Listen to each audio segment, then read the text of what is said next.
بسم الله الرحمن الرحيم. halkan maanta waxaan ka bilaab doonaa cashar yar oo kooban oo ku saabsan sida loo sameeyo disk partition, taasi oo aynu ka keeni doono diskigii inoo jiray markii hore inagoo wax formaal aan sameynin aynu ka sameyn doono insha allahu tacaala. disk partitionkaasi oo ka kooban sida ama dhida etc waxsaas oo kale aad ku samayn karto disk partition waad samayn kartaa. tiyo taasi ay jirto ayaa waxaynu sameynaynaa waxaan kasoo bilaabanaa sidii basic ahayd aan jecelina si yaro kooban maanta inaan tuso. waxaan tagayaa my pc-ga ama this pc-gaas, right click ama siisa dana furayaaba warasan waa cd ef tin waa j i iyo j oo labadani kuma jiraan, laakiin kuwan waa hard diskiga aan ka go'ayo wayn labadaasi. laakiin inta hore disk partitionkii internal ka hard diskiga ahaa, laakiin labadani waxay external hard disk iyo ay saatay. waxaan tagnaa waxaan tagnaa start menu ama dad airka kan waad tii kartaa markaas ka search garan kartaa, waxaad ku qori kartaa waxaad ku qori kartaa disk management iyo wax noocaas ah. laakiin se haddii aadan intaa ka fursan weydo waxaad tagaysaa sida ugu fudud intaad right click sida manage, waa my computer manage ama this pc manage, labadaas samayn kartaa. kadib waxaa ka dooranaa marka dialog boxkaas marka noo soo baxo waxaa ka dooranaa disk management oo ah kala qaybinta iyo sidii aynu isku kala qaybin lahayn diskigeenaas markay noo soo baxay. si ayadoo taasi ay noogu qaybsanto waxaan ku haysanaa intaa hore iyaga iskaga kaalay intaan u jeedno maaha, laakiinse imika waxaan kala qaybinaynaa diskiga ah jeeda, waayo jeeda waa taas jeedaas. haddaad doonaysa sida kala qaybsana same like that, dhida waa sidaa oo rido waa sidaas. laakiin tan example soo qaadanayna maadaama jeclayna sidaa si kala qaybiyo ama dhiidan badankooda iska buuxaanba, laakiin waxaan jeclayna kala qaybiyo jeedaas oo kaliya laba qaybood kala dhigo. imika waa 111 GB ka dhigo 250 iyo 250 for example aan laba qaybood kala dhigaado. si taas nagu dhacdo waxaan tagayaa jeedii oo tana right click baan siinayaa, waxaan kasi doonayaa halka ay ku qoran tahay shrinki markaan idhaahdo oo macnaheedu tahay si kala qaybi, waxay soo baxday totalkii guud ee inta 111 GB waxay lamid yihiin 114,422 MB kan MB yoo xisaabsanaya MB bay lamid yihiin. inta userka ayaa marka laga wada jaro inta ku soo hadhaad kala qaybi karta waa intan, inta ka kala qaybi leedna waa halkan, inta marka waa same. tan iyo tan waa isku mid. waxaan tagnaa qaybtaas inuu kala qaybino waxaan sameynaa calculator baan la soo baxnaa. calculator ka markaan la soo baxno waxaan ku sameyn doonaa intaasan isku soo qori doonaa halkan oo ah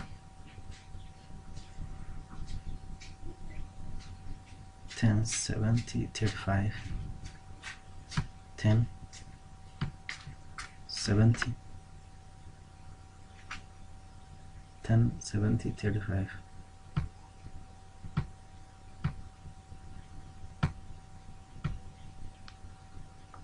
iyana waxaanu qaybinaynaa maxay divided by 2 waxaana soo baxaya markaa talo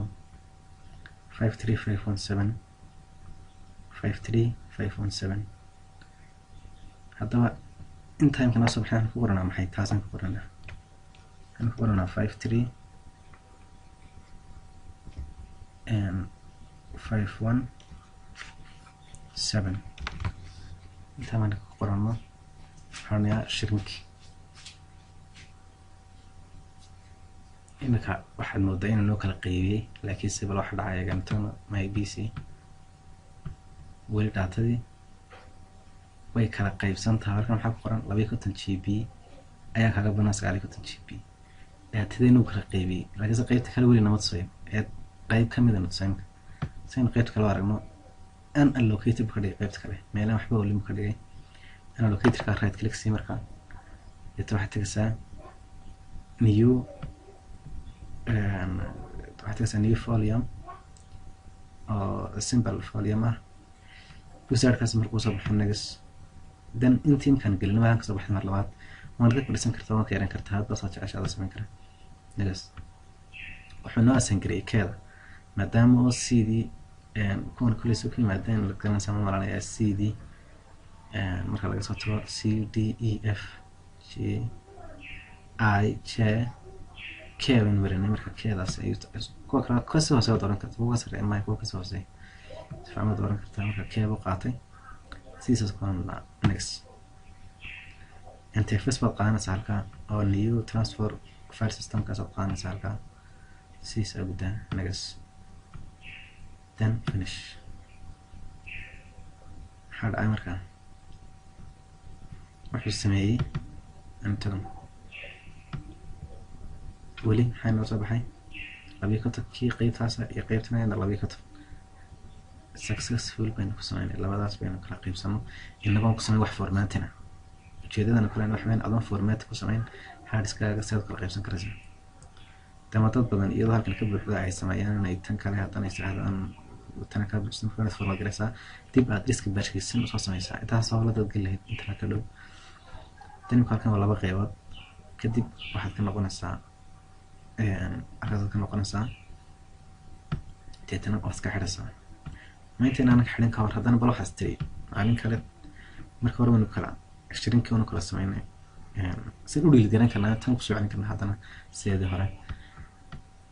isla halkii iminka aad tagtin baad tegaysaa mar labaad manage baad ku dooranaysaa intaad tegtid maybc ama diski intaad tagtid micrometer delivery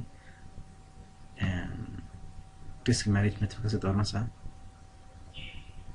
then labadii ku kala qaybsan ayaa tagaysaa keedan cusubee dambe deetna right click baad siinaysaa waa delete garanaysaa marka delete this volume marka hore shirika marka dooran waa delete garanaysaa markaan delete garayno hadda weli halkan kama soo bixin aan delete garaynay halkan aan tagno aan delete garaynay laakiinse weli halkan kuma soo biirin dhaatay halkaas doonay inay noqoto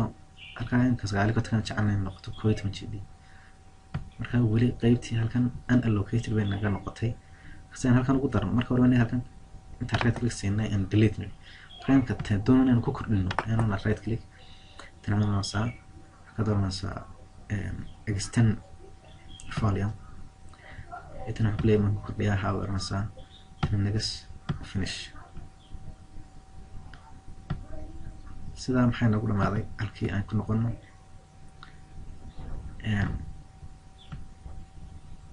weli may soo gelin aan ka noqono intay soo gashay dib u noqo wax weeyaan 12 GB successful baan ku guulaysanay insha Allah casharada dambe insha Allah wixii kale aan isku iman doono sidii waxyaabo yar oo fudud dadku ay isku dhaaman isku sheegi lahaayeen gaarsii walaalkaaga islaamka ah casharkan dood ku faa'iideeyo walaalkana u faa'iideeyo inta yar kusoo gabagabeynay cashar yar aad ku kooban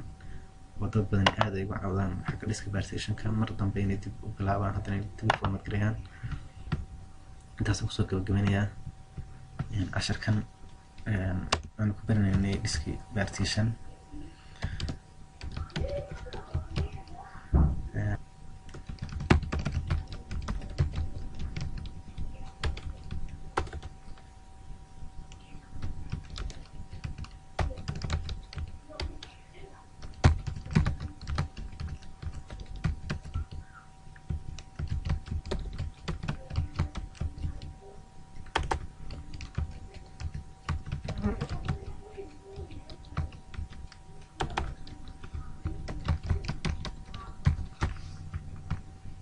السلام عليكم ورحمة الله وبركاته.